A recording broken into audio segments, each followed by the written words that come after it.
before we get into the diagonalization theorem, I also want to have us recall that we also know that if you want to take a to the t power, you could use the diagonalization and write it as x times d to the t times x inverse, as long as the eigenvectors are linearly independent, where, remember, the X matrix just contains the eigenvectors of A as its columns, now written in order of descending magnitude of the lambda. So we've said that we're going to call lambda 1 be the dominant eigenvalue, so we'll list V1 through Vn, which corresponds to the D matrix, which will have along its diagonals lambda 1 through lambda n, and then zeros everywhere else.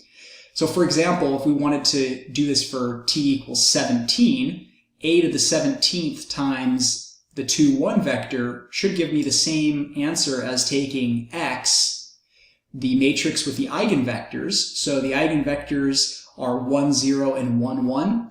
1, 0 is the eigenvector corresponding to the eigenvalue of 3. 1, 1 is the eigenvector of the eigenvalue 2. So notice that we've listed the largest magnitude eigenvalue, followed by the next largest in magnitude, and then we list their the eigenvector of 3 first, and then the eigenvector of 2 second, multiplied by the inverse of that eigenvector matrix. So this is really, right here, this is just a to the 17th, written in terms of the decomposition, multiplied by the 2, 1 vector gives us exactly the same result that we saw in that applet. We see also here, the thing to note intuitively is 3 to the 17th. This is going to be much larger than 2 to the 17th. We're multiplying by 3 17 times, and we're multiplying by 2 17 times. So these two numbers there'll be a big discrepancy between them. Now, if this was 3 to the 100th, that would be so much larger than 2 to the 100th. This means that whatever components in this multiplication get multiplied by 3 to the 17th will be of much more significance than what components get multiplied by 2 to the 17th, which further justifies our claim that 3 is going to be the dominant eigenvalue. Now, if you carry out this multiplication here, and you take 3 to the 17th times the 1, 0 vector, 0 times the 1, 1 vector, you'll have 3 to the 17th times 1, 0, and then 0 times 1, 0, plus 2 to the 17th times 1, 1, will give you 3 to the 17th times V1, plus 2 to the 17th times V2, which, as the power here gets really large, 2 to the 17th times 1, 1 will appear much smaller than 3 to the 17th times 1, 0. But we can further make this relationship clear by looking at the diagonalization vector decomposition theorem. And this is going to be the same idea, but written in vector form.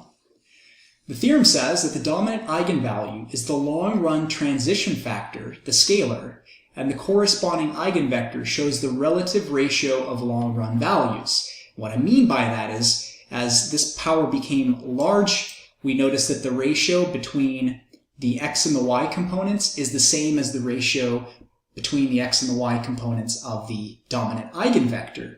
So the dominant eigenvector corresponding to the dominant eigenvalue is 1, 0, and we see that the relationship between this really large number here at the top and this number here down at the bottom, that's pretty much a 1 to 0 ratio, or a 0 to 1 ratio if you want to do y to x. More precisely, we can write the state vector at time t in the following form. So x of t, this is the old form where we basically take a to the t times the initial state, and we're going to argue that you can actually write x of t in this vector equation form, k1, lambda 1 to the t v1, plus k2, lambda 2 to the t v2, plus etc., depending on how big your matrix is. Remember, these are n by n, so you're going to have n terms in this equation. If a was a 2 by 2, we would only have 2 terms. If a was a 3 by 3, we'd have 3 terms. And then k1 and k1 through kn are just some constants. That is, this says that xt, the vector that's been multiplied by a t times, can be written as a linear combination of the linearly independent eigenvectors along with their eigenvalues. So each one of these terms, notice, represents one term in the whole expression, and each one of these terms involves an eigenvalue and the corresponding eigenvector. Same thing here, eigenvalue, corresponding eigenvector. The assumed condition for diagonalization was that the eigenvectors are n linearly independent eigenvectors in Rn. So if this is the case, we know that if you have a bunch of linearly independent eigenvectors, in fact, as many as you do corresponding to the size of the dimension that you're in, so if you had two linearly independent vectors in 2 dimensions, you could span all of R2, meaning you could get to any location in Rn by putting scaled versions of these vectors tip to tail. So that's the geometric interpretation. So think back to the hoverboard and magic carpet problem. So if that's the case, if v1 through vn are linearly independent, that means I could write any vector as a linear combination of them. So my x0 vector is a special vector, and I can write that as a linear combination of my eigenvectors. So k1, k2, up to kn are just some constants. Now, we know that if we multiply x0 by a, that's going to produce the state vector at time 1.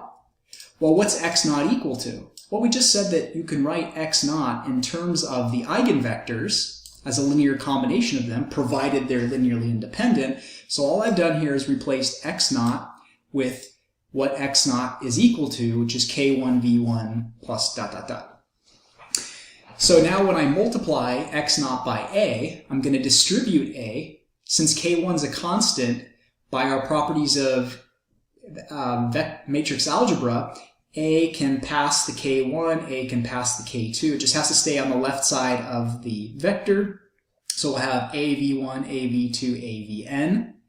And the beauty of this is that when we multiply a by eigenvector 1, that's going to be lambda 1 times v1, because that's what the eigenequation says. A times v2 is lambda 2 v2. A times vn is lambda n vn.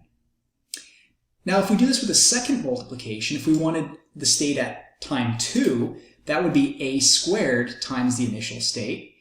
A squared times the initial state is the same thing as a times x0. And by the associative property, I can multiply a times x0 first. Well, hey, from up here, I already know that a times x0 is equal to this expression. So there's just me putting that expression in for a times x0. And again, I'll distribute the a. k1 and lambda 1 are constants, so the a can go squeeze between the lambda 1 v1. So there it is. And distribute that to the next term, a v2, all the way to the last term, a vn.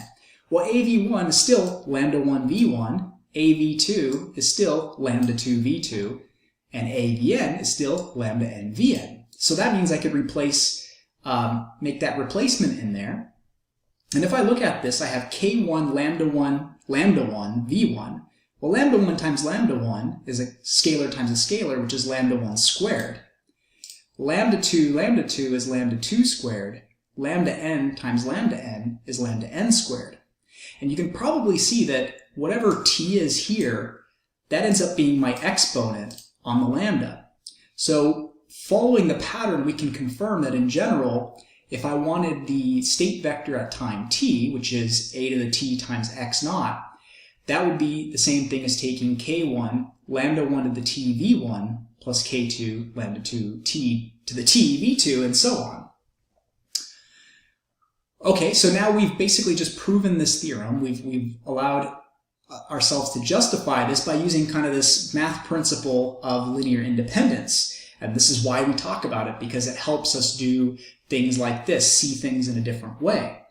So now that we have this vector equation for how to predict the state at time t, in terms of the lambdas, now we can argue that the lambda that's being raised, the largest magnitude lambda that's being raised to the t power, is going to cause that particular term to be a lot larger than any of the other terms for big enough values of t. So lambda 1 is the biggest magnitude eigenvalue, and if you raise a really large number to a really large power, that's going to be significantly larger than any of these other terms, which justifies why this vector starts to rotate in the direction of v1, and every time you increase t by 1, we get one more multiplication by lambda, and there's that scalar effect that we're describing.